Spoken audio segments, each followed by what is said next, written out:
ನೈವೇದ್ಯಕ್ಕೆ ಶ್ರೇಷ್ಠ ಅಂತಂದು ಹೇಳಿ ಯಾಕೆ ಅಂತಂದೇಳಿ ಗೊತ್ತಾಗಬೇಕು ಅಂತಂದ್ರೆ ನೀವು ಫುಲ್ ವಿಡಿಯೋ ನೋಡಿದರೆ ಮಾತ್ರ ಗೊತ್ತಾಗುತ್ತೆ. ವಿಡಿಯೋ ಸ್ಕಿಪ್ ಮಾಡದೆ ಫುಲ್ ನೋಡಿರಿ. ನಿಮ್ಮೆಲ್ಲರ ದಿನ ನಗುವಿಂದ ಸ್ಟಾರ್ಟ್ ಆಗಿ ನಗುವಿಂದ ಎಂಡ್ ಆಗಲಿ. ವಿಡಿಯೋ ನೋಡುತ್ತಿರುವ ಎಲ್ಲ ನನ್ನ ವ್ಯೂವರ್ಸ್ಗೂ ನಮಸ್ಕಾರಗಳು. ನಾನು ನಾಗವೇಣಿ ರಾಜ್ಯ. ಇದು ಅಕ್ಕಿ ಪಾಯಸ ಅಂದರೆ ಇದು ಸ್ವೀಟ್ ಅಲ್ಲ, ಪಾಯಸ, ಅಕ್ಕಿ ಪಾಯಸ, ಅಕ್ಕಿ ಹುಗ್ಗಿ ಅಂತಂದು ಹೇಳಿ ನಾವು ಅಚ್ಚುಕನ್ನಡದಾಗ ನಾವು ಹೇಳ್ತೀವಿ. ಇದು ಉಪ್ಪು ಹಾಕಿರೋದು, ಸ್ವೀಟ್ ಅಲ್ಲ. ಸರಿ, ಹಾಗಾದರೆ ಹೇಗೆ ಮಾಡೋಣ ಅಂತಂದೇಳಿ ನಾವು ನೋಡ್ಕೊಳ್ಳೋಣ. ಹಾಗೆ ಇದು ಕೂಡ ಹಾವೇರಿ ಡಿಸ್ಟಿಕ್ ಸ್ಪೆಷಲ್ ಅಂತ ಹೇಳ್ಬೋದು. ಅಲ್ಲಿ ರಾಣೆಬೆನ್ನೂರು, ಬ್ಯಾಡಗಿ, ಹಿರೇಕೆರೂರು ಅದರ ಸುತ್ತಮುತ್ತ ಎಲ್ಲ ನೈವೇದ್ಯ, ಎಲ್ಲ ಫಂಕ್ಷನ್, ಎಲ್ಲ ಹಬ್ಬಗಳಿಗೆ ಇದನ್ನು ಅಕ್ಕಿ ಹುಗ್ಗಿನ ಬಿಟ್ಟು ಮಾಡೋದೇ ಇಲ್ಲ. ಇದ್ರೇ ಅಲ್ಲಿ ಹಬ್ಬ ಅಥವಾ ಹರಿದಿನ ಅಂತಂದು ಹೇಳ್ಬೋದು. ಅಷ್ಟು ಶ್ರೇಷ್ಠ ಮತ್ತು ಅಷ್ಟು ವಿಶೇಷವಾಗಿ ಅಷ್ಟು ಚೆನ್ನಾಗಿರ್ತೈತಿ ಇದು ಕುಸುಬಿ ಕಾಳು. ಕುಸುಬಿ ಅಂತಾರದಕ್ಕೆ ಎಲ್ಲ ಗೊತ್ತಿರ್ತೈತಿ ಮೋಸ್ಟ್ಲಿ ಆಲ್ಮೋಸ್ಟ್. ನಾನು ಇಲ್ಲಿ ಅರ್ಧ ಲೋಟನ ನಾನು ಕುಸುಬಿ ಕಾಳನ್ನು ಇಲ್ಲಿ ತೊಳೆದುಬಿಟ್ಟು ನೆನೆ ಹಾಕಿದ್ದೇನೆ, ನೋಡ್ತಿದ್ದೀರ ನೀವು. ಈ ಕುಸುಬಿ ಹಾಲನ್ನು ಯೂಸ್ ಮಾಡಿಬಿಟ್ಟು ನಾನು ಅಕ್ಕಿ ಪಾಯಸ ಮಾಡ್ತಾಯಿದ್ದೀನಿ. ಅದನ್ನು ಈಗ ಚೆನ್ನಾಗಿ ತೊಳೆದ್ಬಿಟ್ಟು ನೋಡ್ರಿ ನೆನೆ ಹಾಕ್ತಿದ್ದೀನಿ. ಇದೊಂದು 10 ನಿಮಿಷ ನೆಂದರೆ ಸಾಕು, ಅರ್ಧ ಗಂಟೆ ನೆಂದರೂ ಏನು ತಪ್ಪಿಲ್ಲ ಇದು. ಹಾಗೆ ನಾನು ಇದನ್ನು ನೆನೆ ಇಟ್ಕೊಂಡ್ಬಿಟ್ಟು ಇಲ್ಲೊಂದು ಕುಕ್ಕರ್ ಇಟ್ಕೊಂಡು ಅದನ್ನು ನಾನು ಇಲ್ಲಿ 1 ಲೋಟ ಅಕ್ಕಿನ ತೊಳಿತಾ ಇದ್ದೀನಿ. ಇಲ್ಲಿ ರೆಗ್ಯುಲರ್ ಅನ್ನ ಮಾಡೋ ಅಕ್ಕಿನೇ ಯೂಸ್ ಮಾಡ್ಬೋದು. ನಾನು ಇಲ್ಲಿ ರೇಷನ್ ಅಕ್ಕಿ ತೊಗೋತಾ ಇದ್ದೀನಿ. ಈ ಅಕ್ಕಿ ಪಾಯಸಕ್ಕೆ ರೇಷನ್ ಅಕ್ಕಿ ಚೆನ್ನಾಗಿ ಆಗ್ತಾವಂತ, ಮತ್ತು ರೇಷನ್ ಅಕ್ಕಿನೂ ಚೆನ್ನಾಗಿದ್ದು. ನಾನೀಗ ಒಂದು ಗ್ಲಾಸ್ ತೋರಿಸಿದ್ನಲ್ಲ, ಆ ಗ್ಲಾಸಲ್ಲಿ ನಾನು ಒಂದು ಗ್ಲಾಸ್ ಅಕ್ಕಿ ತೊಗೊಂಡಿದ್ದೀನಿ. ಅದರಲ್ಲಿ ಅರ್ಧ ಗ್ಲಾಸನ್ನು ನಾನು ಕುಸುಬಿ ತೊಗೊಂಡಿದ್ದೀನಿ. ನೀವು ಅಳತೆ ಕೇಳ್ತೀರಾ ಅಂತಂದು ಹೇಳಿ ನಾನು ಹೇಳ್ತಾ ಇದ್ದೀನಿ. ಈಗ ನಾನು ಆ ಗ್ಲಾಸಲ್ಲಿ ಏನಂದ್ರೆ ಈ ಅಕ್ಕಿಗೆ 3 ಗ್ಲಾಸ್ ನಾನು ನೀರು ಹಾಕ್ತಾಯಿದ್ದೀನಿ. ಅನ್ನ ಇದು ಸ್ಮೂತಾಗಿ ಬೇಯಬೇಕು. ಇದು ಅಕ್ಕಿ ಪಾಯಸ ಆಗಿರೋದ್ರಿಂದ ಇದು ಕ್ವಾಂಟಿಟಿ ಕನ್ಸಿಸ್ಟೆನ್ಸಿ ಒಂದು ಸ್ವಲ್ಪ ಸಾಫ್ಟ್ ಆಗಬೇಕಲ್ಲ, ಅದ್ರ ಸಂಬಂಧ ನಾನು ಇಲ್ಲಿ 3 ಗ್ಲಾಸ್ ನೀರು ಹಾಕ್ತಾಯಿದ್ದೀನಿ. ಹಾಗೆ ರುಚಿಗೆ ತಕ್ಕಷ್ಟು ಉಪ್ಪು ಹಾಕ್ಕೊಂಡು ನಾನು ಇದನ್ನು ಕುಕ್ಕರ್ ಲಿಡ್ ಕ್ಲೋಸ್ ಮಾಡಿ ನಾನು ಒಲೆ ಮೇಲೆ ಇಡ್ತೀನಿ. ಏನಂತಂದ್ರೆ ಇದು ರುಚಿ ತಕ್ಕಷ್ಟು ಉಪ್ಪು ಹಾಕ್ಕೊಳ್ರಿ. ಮತ್ತು ನೀವು ಬೇಕಂದರೆ ಮತ್ತೆ ಉಪ್ಪು ಹಾಕ್ಕೋಬೋದು ನೆಕ್ಸ್ಟ್ ನೀವು ರುಚಿ ನೋಡಿಕೊಂಡು. ಅದಕ್ಕಿಂತ ಮೊದಲು ನಾನಿಲ್ಲಿ ಅರ್ಶಿನ ಎಲೆ ಬೆಳೆದಿತ್ತು, ಅರ್ಶಿನದ ಎಲೆ ಕಟ್ ಮಾಡಿ ಹಾಕೋಣ. ಇದಕ್ಕೆ ಭಾಳ ಚೆನ್ನಾಗಿರ್ತೈತಿ. ಈ ಅರ್ಶಿನದ ಎಲೆ ಬೆಳೆದಾಗಿಂದ ನಾನು ಅಕ್ಕಿ ಪಾಯಸ ಮಾಡಬೇಕು ಅಂತಂದೇಳಿ ಅನ್ಕೋತಾ ಇದ್ದೀನಿ. ನಾನು ಮಾಡೋಕ್ಕೆ ಆಗ್ತಿರಲಿಲ್ಲ. ಇವತ್ತು ಆ ಒಳ್ಳೆ ದಿನ ಕೂಡು ಬಂತು ಅನ್ಕೋಬೇಕು. ಈ ಅರ್ಶಿನದ ಎಲೆ ಹಾಕಿಬಿಟ್ಟು ಯೂಸ್ ಮಾಡೋದ್ರಿಂದ, ಅಕ್ಕಿ ಪಾಯಸ ಮಾಡೋದ್ರಿಂದ ತುಂಬ ಒಳ್ಳೆಯದು. ಮತ್ತು ಇದು ಆ ಅರ್ಶಿನದ ಎಲೆ ಅದರಲ್ಲಿ ಬೆಂದ್ಬಿಟ್ಟು ಇನ್ನೂ ಒಳ್ಳೆ ಟೇಸ್ಟ್ ಕೊಡ್ತೈತಿ ಇದು ಅಕ್ಕಿ ಹುಗ್ಗಿ. ಅದಕ್ಕೆ ನಾನು ಇದು ಅರಿಶಿಣದಲ್ಲಿ ಹಾಕ್ತಾ ಇದ್ದೀನಿ. ನೀವು ಇಲ್ಲ ಅಂದರೆ ಹಾಗೆ ಮಾಡ್ಕೋಬೋದು. ನಾವು ರೆಗ್ಯುಲರ್ ಎಲ್ಲ ಹಾಗೆ ಮಾಡ್ತೀವಿ. ಈಗ ಅರಿಶಿಣದಲ್ಲಿ ಇದೆ ಅಲ್ಲ ಅಂತಂದು ಹೇಳಿ ನಾನು ಮಾಡ್ತಿರೋದು ಒಂದು ಕಾರಣ, ಅರಿಶಿಣದಲ್ಲಿ ಇರೋ ಸಂಬಂಧನ ಅಕ್ಕಿ ಪಾಯಸ ಮಾಡ್ತಾಯಿದ್ದೀನಿ ಅಂದ್ರೂ ಅಂತಲೂ ಹೇಳ್ಬೋದು. ಸುಮಾರು ಕಾರಣದಿಂದನೂ ಅಕ್ಕಿ ಪಾಯಸ ಮಾಡ್ತಾಯಿದ್ದೀನಿ. ನಾನು ಹೇಳ್ತಾ ಹೋಗ್ತೇನೆ ಒಂದೊಂದೇ. ಈಗ ನಾನು ಇಲ್ಲಿ ಅದು ಕುಕ್ಕರು ವಿಶಿಲ್ ಹಾಕೋಕ್ಕೆ ಒಂದು 3 ಇಂದ 4 ವಿಶಿಲ್ ಹಾಕಕ್ಕೆ ಬಿಡ್ತೀನಿ. ಅದು ವಿಶಿಲ್ ಆಗೋ ಅಷ್ಟೊತ್ತಿಗೆ ನಾನಿಲ್ಲಿ ಏನಪ್ಪ ಕುಸುಬಿ ನೆನೆ ಹಾಕಿದ್ನಲ್ಲ, ಆ ಕುಸುಬಿನ ನಾನು ಇಲ್ಲಿ ಅದನ್ನು ಮಿಕ್ಸಿ ಜಾರಿಗೆ ಹಾಕಿಬಿಟ್ಟು ನಾನು ರುಬ್ತಾ ಇದ್ದೀನಿ. ಇದು ಏನಂದರೆ 10 ನಿಮಿಷ ನೆಂದರೂ ಸಾಕು, ಒಂದು ಅರ್ಧ ಗಂಟೆ ನೆಂದರೂ ಸಾಕು. ಮತ್ತು ಇದು ಕುಸುಬಿ ಹಾಕಬೇಕಾದ್ರೆ ನಾನು ಇದಕ್ಕೆ ಹಸಿ ಶುಂಠಿ ಮತ್ತು ಬೆಳ್ಳುಳ್ಳಿ ಮತ್ತು ಏಲಕ್ಕಿನ ಹಾಕ್ಕೋತಾ ಇದ್ದೀನಿ. ಅಂದರೆ ಪರಿಮಳಕ್ಕಾಗಿ ಮತ್ತು ಚೆನ್ನಾಗಿ ಟೇಸ್ಟ್ ಕೊಡ್ತೈತಿ ಇದು ಒಂದು ಅಮೃತ ಅಂತಲೇ ಹೇಳ್ಬೋದು. ಯಾಕಪ್ಪ ಅಂತಂದ್ರೆ ಅಷ್ಟೊಂದು ಟೇಸ್ಟಾಗಿರ್ತೈತಿ. ಮಕ್ಕಳು ಹಾಲು ಕುಡಿಯೋದು ಬಿಟ್ಟು ಮಕ್ಕಳು ಇರ್ತಾವಲ್ಲ, ಊಟ ಸ್ಟಾರ್ಟ್ ಮಾಡಿಸ್ತಾರಲ್ಲ, ಆ ಮಕ್ಕಳಿಗೆಲ್ಲ ಇದನ್ನು ಅಕ್ಕಿ ಪಾಯಸ ಎಲ್ಲ ಬಟ್ಟಲು ಹಾಕ್ಕೊಂಡು ಊಟ ಮಾಡಿಸ್ತಾರೆ ನಮ್ಮ ಕಡೆ ಎಲ್ಲ, ಹಾವೇರಿ ಸೈಡೆಲ್ಲ. ಹಾಗೆ ಮತ್ತು ಇದನ್ನು ತೊಟ್ಲು ಶಾಸ್ತ್ರಕ್ಕೆ ಇದು ವಿಶೇಷವಾದದ್ದು. ತೊಟ್ಲಕ್ಕೆ ಎಡೆ ಹಿಡಿದ್ಬಿಟ್ಟು ಮಕ್ಕಳಾಗದೇ ಇರೋರಿಗೆ ಈ ಎಡಿನ ಕೊಟ್ಬಿಟ್ಟು ಊಟ ಮಾಡಿಸ್ತಾರೆ. ಅಂದರೆ ಮುಂದೆ ಮಕ್ಕಳಾಗ್ತಾವಂತ, ಅದೇನೋ ಒಂದು ಪ್ರತೀಕ ಇರ್ಬೋದು, ಗೊತ್ತಿಲ್ಲ. ಅದಕ್ಕೆ ನಾನು ಶ್ರೇಷ್ಠವಾದದ್ದು ಒಂದು ಅಮೃತ ಅಂತ ಹೇಳಿದೆ. ಈಗ ಅದು ರುಬ್ಬಿರೋ ಅದನ್ನೆಲ್ಲ ನೀವು ಫಸ್ಟ್ ಹಾಗೆ ರುಬ್ಕೊಂಡ್ಬಿಟ್ಟು ಸ್ವಲ್ಪ ನೀರು ಹಾಕ್ಕೊಂಡು ರುಬ್ಕೊಳ್ರಿ. ನೋಡಿರಿ ಈ ಥರ ಆಗಿದೆ. ಈಗ ಇದನ್ನು ನಾನು ಏನು ಮಾಡ್ತೀನಿ ಅಂದರೆ ಒಂದು ದೊಡ್ಡದು ಜಡಿನ ತೊಗೊಂಡ್ಬಿಟ್ಟು, ಅದು ಟೀ ಫಿಲ್ಟರಿಂದ ಮಾಡಬೇಕಂದ್ರೆ ಲೇಟ್ ಆಗುತ್ತೆ ಅಂತಂದೇಳಿ ಸುಮ್ಮನೆ ಆಟ ಆಡೋಕ್ಕಂತ ಕೊಡಬೇಕಾಗತ್ತೆ ಅಂತಂದೇಳಿ ನಾನು ಏನು ಮಾಡಿದ್ದೀನಿ ಅಂದರೆ ಇದಕ್ಕೆಲ್ಲ ನೀರು ಹಾಕಿಬಿಟ್ಟು ದೊಡ್ಡ ಜರಡಿನೇ ತೊಗೊಂಡ್ಬಿಟ್ಟು ನಾನು ಅದಕ್ಕೆ ಎಲ್ಲ ಸೋಸ್ಕೋತಾ ಇದ್ದೀನಿ. ನಾನು ಅದು ಚಟ್ಟ ಎಲ್ಲ ತೆಗೆದು ಕುಸುಬಿದು ಮೇಲ್ಗಡೆ ಉಳಿಯುತ್ತಲ್ಲ, ಅದಕ್ಕೆ ಇದು ಫಸ್ಟೇ ಒಂದು ಪಾತ್ರೆಲಿ ಜಾಸ್ತಿ ನೀರು ಹಾಕ್ಕೊಂಡು ಇದಕ್ಕೆ ಹಾಕಿದ್ರೂ ಬರ್ತೈತಿ. ನಿಮಗೆ ಹೇಗೆ ಅನುಕೂಲನೋ ಆ ಥರ ಮಾಡ್ಕೊಳ್ರಿ. ನಾನು ಮಿಕ್ಸಿ ಜಾರಿಂದನೇ ಡೈರೆಕ್ಟಾಗಿ ನಾನು ಇದಕ್ಕೆ ಹಾಕ್ಕೋತಾ ಇದ್ದೀನಿ. ಎಷ್ಟು ಬೇಕಾದರೂ ನೀರು ಹಾಕ್ಕೊಳ್ರಿ. ಇದು ಹಾಲು ಐತಲ್ಲ, ಕುಸುಬಿ ಹಾಲು ಬೇಕಾಗುತ್ತೆ ಮುಂದೆ ಅಕ್ಕಿ ಪಾಯಸಕ್ಕೆ, ಏನು ತೊಂದರೆ ಇಲ್ಲ.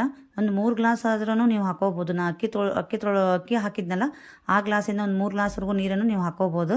ಹೊಟ್ಟೆ ಸರಿ ಇಲ್ಲ ಅನ್ನೋರಿಗೆ, ಬೇಗ ಡೈಜೆಷನ್ ಆಗಬೇಕಪ್ಪ, ಏನು ತಿನ್ನಬೇಕು ಅಂತ ಅನ್ನೋರಿಗೆ, ಹಾಗೆ ಗಟ್ ಹೆಲ್ತ್ ಚೆನ್ನಾಗಿಲ್ದವ್ರಿಗೆ ಇದೆಲ್ಲ ತುಂಬ ಒಳ್ಳೆಯದು. ಮತ್ತು ನಾನು ಇಲ್ಲಿ ಪಾಟಲ್ಲಿ ಹಾಕಿದ್ದೆ ಅರಿಶಿಣದೆಲೆನ ನೋಡ್ರಿ ಎಷ್ಟು ಚೆನ್ನಾಗಿ ಬಂದತೆ ಅಂತ. ಇದು ಪತ್ರೊಡೆ ಮತ್ತು ಅದೇನೇನೋ ಮಾಡ್ತಾರೆ ಮಲೆನಾಡು ಸೈಡೆಲ್ಲ, ಅದೆಲ್ಲ ಮಾಡ್ಬೇಕಂತಂದ್ರೆ ನಮ್ಮ ಮನೇಲಿ ತಿನ್ನೋರು ಯಾರೂ ಇಲ್ಲ, ಆ ಥರದ್ದೆಲ್ಲ ಇಷ್ಟಪಡೋಂಗಿಲ್ಲ. ಅದಕ್ಕೆ ನಾನು ಎಟ್ಲೀಸ್ಟ್ ಈ ಅರಿಶಿಣೆಲೆ ಯೂಸ್ ಮಾಡಿಬಿಟ್ಟು ಎಟ್ಲೀಸ್ಟ್ ಅಕ್ಕಿ ಪಾಯಸ ಹಾಕಿದ್ರೂ ಹಾಕೋಣ ಅಂತಂದೇಳಿ ಹಾಕಿದ್ದೆ. ಹಾಗೆ ಇಲ್ಲಿ ನೋಡಿರಿ ಕುಕ್ಕರ್ ವಿಶಿಲೂ ಬಂತು, ನಾನು 3ರಿಂದ 4 ವಿಶಿಲ್ ಹಾಕಿದೆ. ಈಗ ಅದು ಅರಿಶಿಣದಲ್ಲಿ ಎಲ್ಲ ಮೇಲ್ಗಡೆ ಬಂದು ಕೂತಿತ್ತು, ಅದಕ್ಕೆ ನಾನು ಅದನ್ನೆಲ್ಲ ತೆಗಿತಾ ಇದ್ದೀನಿ. ಅದನ್ನು ತೆಗೆದು ಚೆನ್ನಾಗಿ ಸ್ಮ್ಯಾಶ್ ಮಾಡಬೇಕು. ಇದು ರೈಸ್ ಇದು ಸಾಫ್ಟ್ ಆಗಿರ್ತೈತಿ, ಬಟ್ ಏನಂದ್ರೆ ನಾನು ನೀರು ಜಾಸ್ತಿ ಇಟ್ಬಿಟ್ರೆ ಮೇಲ್ಗಡೆ ಎಲ್ಲ ಬರುತ್ತೆ ವಿಶಿಲಿಂದ ಅಂತಂದು ಹೇಳಿ ನಾನು ಅಷ್ಟೇ 3 ಲೋಟ ಹಾಕಿದ್ನಲ್ಲ. ಈಗ ಇದನ್ನು ಹಾಗೆ ಸ್ಪೂನಲ್ಲೇ ಕೈ ಆಡಿಬಿಟ್ಟು ಸ್ಮ್ಯಾಶ್ ಮಾಡಬೇಕು. ಅಗಳು ಅನ್ನದ ಅಗಳೆಲ್ಲ ಹೊಡಿಬೇಕಿಲ್ಲಿ, ಹಾಗೆ ಸ್ಮ್ಯಾಶ್ ಮಾಡೋಣ. ಈಗ ಎಷ್ಟಾಗುತ್ತೋ ಅಷ್ಟು ಸಾಫ್ಟಾಗಿ ನೀವು ಆದಷ್ಟು ಅಗಳು ಹೊಡೆಂಗೆ ಈ ಥರ ಸ್ಮ್ಯಾಶ್ ಮಾಡಿ ಸ್ಪೂನಿಂದನೇ. ಸ್ಮ್ಯಾಸರ್ ಏನು ಬೇಕಾಗಲ್ಲ, ಯಾಕಂದರೆ ಅಷ್ಟು ಸಾಫ್ಟಾಗೆ ಬೆಂದಿರುತ್ತೆ. ಅದಕ್ಕೆ ನಾನು ಈ ಥರ ಎಲ್ಲ ಸ್ಪೂನಲ್ಲೇ ಮಾಡ್ಕೊಂಡಿದ್ದೀನಿ. ಈಗ ಇದಕ್ಕೆ ಏನಪ್ಪ ಅಂದರೆ ಇನ್ನೊಂದು ಸ್ವಲ್ಪ ಬೇಕಾದ್ರೆ ನೀವು ರುಚಿಗೆ ತಕ್ಕಷ್ಟು ಉಪ್ಪು ಹಾಕೋಬೋದು, ಇಲ್ಲಾಂದರೆ ನೋಡ್ಕೊಂಡು ಹಾಕ್ಕೊಳ್ರಿ. ನಾನು ನೈವೇದ್ಯ ಮಾಡ್ತಿರೋದ್ರಿಂದ ನಾನು ಟೇಸ್ಟ್ ನೋಡಲ್ಲ. ಹಾಗೆ ಇಲ್ಲಿ ಒಂದು ಚಿಟಿಕೆ ಅರಿಶಿಣ ಹಾಕ್ತಾಯಿದ್ದೀನಿ, ಯಾಕಂದರೆ ಕಲರ್ ಚೆನ್ನಾಗಿ ಬರುತ್ತೆ ಅಂತಂದೇಳಿ. ಕೆಲವೊಂದು ಸಲ ಏನಪ್ಪ ಅಂದ್ರೆ ಕುಸುಬೆ ಹಾಲು ಹಾಕೋದ್ಲೇನ ಯೆಲ್ಲೋ ಕಲರ್ ಆಗುತ್ತೆ ಒಂದೊಂದು ಸಲ. ಮತ್ತು ನಮ್ಮ ಕಡೆ ಎಲ್ಲ ಒಂದು ಸ್ವಲ್ಪ ಯೆಲ್ಲೋ ಕಲರ್ ಇಷ್ಟಪಡೋರು ಇರ್ತಾರೆ, ಹಾಗೆ ವೈಟ್ ಕಲರ್ ಇಷ್ಟಪಡೋರು ಇರ್ತಾರೆ. ನಮ್ಮ ಮನೆಯಲ್ಲ ಒಂದು ಸ್ವಲ್ಪ ಯೆಲ್ಲೋ ಕಲರ್ ಅಪ್ಪಾಗ ಅದೆಲ್ಲ ಭಾಳ ಇಷ್ಟ ಆಗೋದು. ಹಾಗಾಗಿ ನಾನು ಚಿಟಿಕೆ ಅರಿಶಿಣ ಹಾಕಿದ್ದೀನಿ. ಆಮೇಲೆ ಏನಪ್ಪ ಅಂದರೆ ಇದನ್ನು ಸೋಸಿಡ್ಕೊಂಡಿದ್ದೆಲ್ಲ ಕುಸುಬೆ ಹಾಲು ಅದನ್ನೆಲ್ಲವನ್ನು ಇದಕ್ಕೆ ನಾನು ಸುರ್ಕೊಂಡೆ. ನೋಡ್ರಿ ಈಗ ಹಾಲು ಎಷ್ಟು ಬೇಕಾಗುತ್ತೆ, ಯಾವುದಕ್ಕೆ ಹಿಂಡಿದೆ ಅಂತ ನಿಮಗೆ ಗೊತ್ತಾಗುತ್ತೆ ಪಕ್ಕ. ಈಗ ಇದನ್ನು ಚೆನ್ನಾಗಿ ಮಿಕ್ಸ್ ಮಾಡೋಣ. ಇದು ಮಿಕ್ಸ್ ಮಾಡಿಕೊಂಡು ಫ್ಲೇಮ್ ಮತ್ತೆ ಆನ್ ಮಾಡಿರಿ. ಇದು ಚೆನ್ನಾಗಿ ಕುದೀತಿದ್ದಂಗೆ ಇದೇನಪ್ಪ ಇಷ್ಟೊಂದು ಲಿಕ್ವಿಡ್ ಆಯಿತು ಅನ್ಕೋಬೇಡ್ರಿ. ಕುದೀತಿದ್ದಂಗೆ ಅದೆಲ್ಲ ಗಟ್ಟಿ ಹಾಕೋತಾ ಬರ್ತೈತಿ.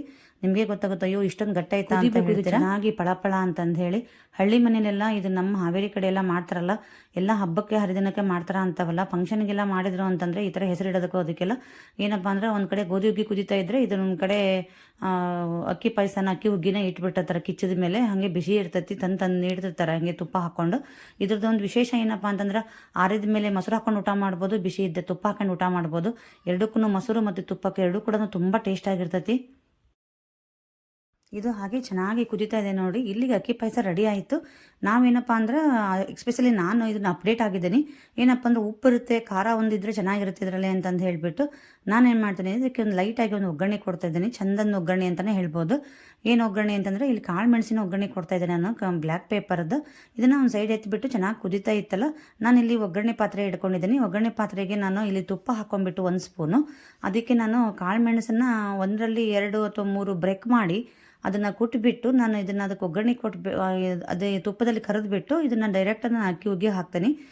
ಏನಂದ್ರೆ ಇಲ್ಲಿ ಎಸ್ಪೆಷಲಿ ಕುಸುಬೆ ಇರೋದ್ರಿಂದ ತುಪ್ಪದ ಒಗ್ಗರಣೆ ಕೊಟ್ಟರೆ ಬೆಟರ್. ಅದನ್ನ ತುಪ್ಪನೂ ಹಾಕೊಂಡು ಊಟ ಮಾಡ್ಬೋದಲ್ಲ, ಅದಕ್ಕೆ ಇಲ್ಲೇನು ಜಾಸ್ತಿ ಕೊಡ್ತಾಯಿಲ್ಲ, ನಾವು 1 ಸ್ಪೂನ್ ಅಷ್ಟೇ. ಅದು ಮೆಣಸಿನಕಾಳು ಕರಿಯೋದು ಅಷ್ಟೇ. ಕುಸುಬಿಲಿ ಎಣ್ಣೆ ಅಂಶ ಜಾಸ್ತಿ ಇರೋದ್ರಿಂದ ಅದಕ್ಕೆ ನಾನು ಇಲ್ಲಿ ತುಪ್ಪದ ಒಗ್ಗರಣೆ ಕೊಟ್ಟರೆ ಮ್ಯಾಚ್ ಆಗುತ್ತೆ ಅಂತಲೇ ಹೇಳ್ತಾ ಇದ್ದೀನಿ. ಇದನ್ನು ನಾನು ನೋಡಲಿ ಕುಟಾಣಿಲಿ ಇದನ್ನು ನಾನು 1ರಲ್ಲಿ 2 ಅಥವಾ 3 ಬ್ರೇಕ್ ಮಾಡಿಬಿಟ್ಟು ಮೆಣಸಿನಕಾಳು ನಾನಿಂದು ಒಗ್ಗರಣೆ ಕೊಡ್ತಾ ಇದ್ದೀನಿ. ನಾನು ಒಂದು ಕಾರಣ ಹೇಳಿದೆ ಅರಿಶಿಣದಲ್ಲಿ ಸಂಬಂಧ ಅಕ್ಕಿ ಪಾಯಸ ಮಾಡ್ತಾಯಿದ್ದೀನಿ ಅಂತ. ಇನ್ನೊಂದು ಕಾರಣ ಏನಪ್ಪ ಅಂತಂದ್ರೆ ನಮ್ಮ ಮನೆಯವರಿಗೆ ಆರಾಮಿಲ್ದಿರೋದ್ರಿಂದ ಇದು ಬದನೆಕಾಯಿ ಎಲ್ಲ ಕೊಡೋಂಗಿಲ್ಲ. ನಾವು ಅಮಾಸಿಗೆ ನಮ್ಮ ಮನೆಯಲ್ಲಿ ಧಾರವಾಡದಲ್ಲಿ ಸ್ಪೆಷಲಿ ಬದನೆಕಾಯಿ ಪಲ್ಯ ಇಲ್ದೇ ನಾವು ನೈವೇದ್ಯ ಮಾಡೋದಿಲ್ಲ. ಅದಕ್ಕೆ ನೈವೇದ್ಯಕ್ಕೆ ಬದನೆಕಾಯಿನೂ ಪಲ್ಯ ಮಾಡೋದಿಲ್ಲಪ್ಪ, ಮತ್ತೇನು ಮಾಡೋದು ಅಂತ ವಿಚಾರ ಮಾಡಿದಾಗ ಅಕ್ಕಿ ಪಾಯಸ ಮಾಡಿದ್ರೆ ನೈವೇದ್ಯಕ್ಕೆ ಶ್ರೇಷ್ಠ, ಅಕ್ಕಿ ಪಾಯಸ ಮಾಡೋಣ ಅಂತ ಎರಡೂ ಆಗುತ್ತೆ ಅಂತಂದೇಳಿ ಅರಿಶಿಣದೆಲೆಗೂ ಆಯಿತು ಮತ್ತು ನೈವೇದ್ಯಗೂ ಆಯಿತು ಅಂತಂದೇಳಿ ನಾನು ಇವತ್ತು ಅಕ್ಕಿ ಪಾಯಸ ಮಾಡ್ತಾಯಿದ್ದೀನಿ. ನೋಡಿರಿ ಚಂದದೊಂದು ಒಗ್ಗರಣೆ ಕೊಟ್ಟು ಇದಕ್ಕೆ ನಾನು ಹಾಕಿದ್ದೆ, ಸರ್ವ್ ಮಾಡಿದೆ. ಈ ಟೈಮಲ್ಲಿ ನೀವು ಉಪ್ಪಿನ ಟೇಸ್ಟ್ ನೋಡ್ಕೊಂಡು ಬೇಕಂದ್ರೆ ಉಪ್ಪು ಹಾಕ್ಕೊಳ್ರಿ. ನಾನು ನೈವೇದ್ಯ ಸಂಬಂಧ ನಾನು ಉಪ್ಪು ಹಾಕಿಲ್ಲ, ನಾನು ಕರೆಕ್ಟಾಗಿ ಹಾಕಿದ್ದೀನಿ ಅಂತ ನಾನು ಅಂದ್ಕೊಂಡ್ರೆ ಕರೆಕ್ಟಾಗಿ ಆಗಿರುತ್ತೆ. ನಿಮಗೆ ಅಕ್ಕಿ ಹುಗ್ಗಿ ಅಕ್ಕಿ ಪಾಯಸದ ವಿಡಿಯೋ ನಿಮಗೆ ಸ್ವಲ್ಪನಾದರೂ ಇಷ್ಟ ಆದರೆ ಲೈಕ್ ಮಾಡೋದನ್ನು ಮರಿಬೇಡಿ. ಹಾಗೆ ಕಮೆಂಟ್ ಮಾಡಿ ಹೇಗಿತ್ತು ಅಂತಂದು ಹೇಳಿ ನಿಮ್ಮೆಲ್ಲ ಫ್ರೆಂಡ್ಸ್ಗೂ ಶೇರ್ ಮಾಡಿ. ಈ ಥರದ್ದು ಒಂದು ಅಕ್ಕಿ ಹುಗ್ಗಿ ಅಕ್ಕಿ ಪಾಯಸ ಮಾಡ್ಬೋದು ಅಂತ ಯಾರಾದರೂ ಹಾವೇರಿ ಸೈಡ್ನರು ಆಗಿದ್ದರೆ ಈ ವಿಡಿಯೋ ನೋಡ್ತಾ ಇದ್ದರೆ ನನಗೆ ಕಮೆಂಟ್ ಮಾಡಿ ಹೇಗೆ ಮಾಡಿದೆ ನಾನು ಅಂತಂದು ಹೇಳಿ. ಹಾಗೆ ನನ್ನ ಚಾನಲ್ ಇನ್ನೂ ಸಬ್ಸ್ಕ್ರೈಬ್ ಆಗಿಲ್ಲ ಅಂದರೆ ಪ್ಲೀಸ್ ಸಬ್ಸ್ಕ್ರೈಬ್ ಆಗೋದನ್ನು ಮರಿಬೇಡಿ. ಮತ್ತು ಇಷ್ಟೆಲ್ಲ ಮಾಡಿದ ಮೇಲೆ ನೈವೇದ್ಯ ಮಾಡಲೇಬೇಕಲ್ಲ, ಸರಿ ಅಂತಂದು ಹೇಳಿ ನಾನು ನೈವೇದ್ಯನೂ ಕೂಡ ಹಚ್ಚಿದೆ. ನೋಡಿರಿ ಎಷ್ಟು ಚೆನ್ನಾಗಿದೆ ನೈವೇದ್ಯನೂ ಕೂಡ, ಎಷ್ಟು ಚೆನ್ನಾಗಿ ಅನಿಸುತ್ತೆ ಅಂತಂದು ಹೇಳಿ. ಹಾಗೆ ಈ ಥರ ಪಾತ್ರೆಯಲ್ಲಿ ತೆಗೆದು ಇಟ್ಕೊಂಡ್ಬಿಟ್ರೆ ಬಿಸಿ ಇದು ಚೆನ್ನಾಗಿರ್ತೈತಿ.